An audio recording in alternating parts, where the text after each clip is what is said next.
திமுக அதிமுக காசு கொடுத்தானே கூட்டி வருது. எதுக்கு நீங்கள் காசு கொடுத்து கூட்டி வந்து யாரை ஏமாற்றிக்கிறீங்க? உங்களே நீங்கள் ஏமாற்றிக்கிறீங்களா? பாருங்கள், 1.5 லட்சம் பேர் 1.5 லட்சம் பேர் வந்தான், காசு கொடுத்துவான். 1.5 லட்சம் பேர் வரல ஃபஸ்ட்டு.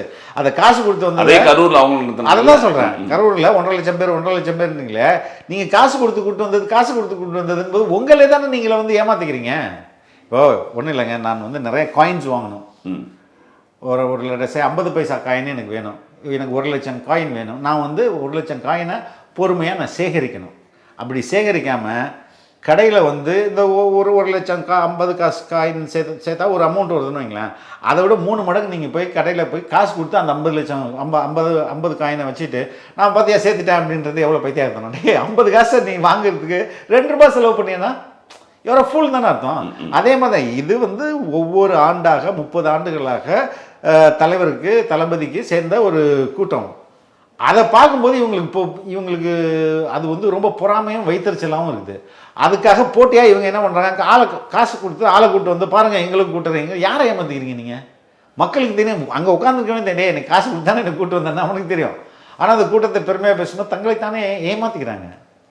அது வந்து உண்மை இல்லைன்றது எல்லாரும் அவங்களுக்கும் தெரியும், மக்களுக்கும் தெரியும். இல்லை, இன்னொன்று குறிப்பிட்ட ஒரு குற்றச்சாட்டு என்ன அப்படின்னா, நீங்கள் ரொம்ப நாளாக சொல்லப்படும், இது சமீபமாக அவர் பேசினதுக்கப்புறம் இந்த குற்றச்சாட்டு இருக்குது. 1967க்கு அப்புறம் இவங்க ஆட்சி செஞ்சதுக்கு அப்புறம் தமிழகம் வந்து மிகப்பெரிய தவறான பாதையில் போனது காரணம் வந்து இந்த 67க்கு அப்புறம் தான் அப்படின்னு சொல்லி பேசியிருந்தார் விஜய் அவர்கள் பேசியிருந்தார். அது ஒரு சின்ன முரண் என்னென்னா, 2006 நினைக்கிறேன், 2005 6 7லையோ கலைஞர் அவர்கள் தலைமையில் ஒரு விழாவில் வந்து கலைஞருக்கு வந்து ஒரு சிலை வைக்கணும், நீ உயிரோடு இருக்கும்போதே சிலை வைக்கணும் அப்படின்லாம் பேசியிருந்தாரு.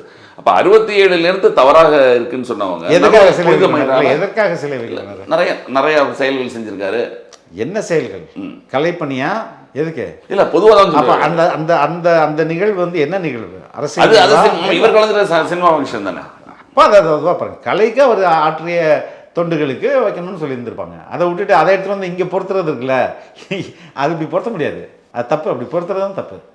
இல்லை, நீங்கள் சினிமா நிகழ்ச்சியில் போய் சினிமா கருத்துக்களை பேசும்போது கலைஞர் மேலே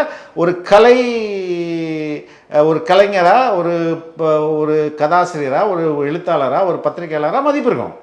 அவர் வந்து பல துறைகளில் வல்லுநராக இருந்திருக்கிறாரு.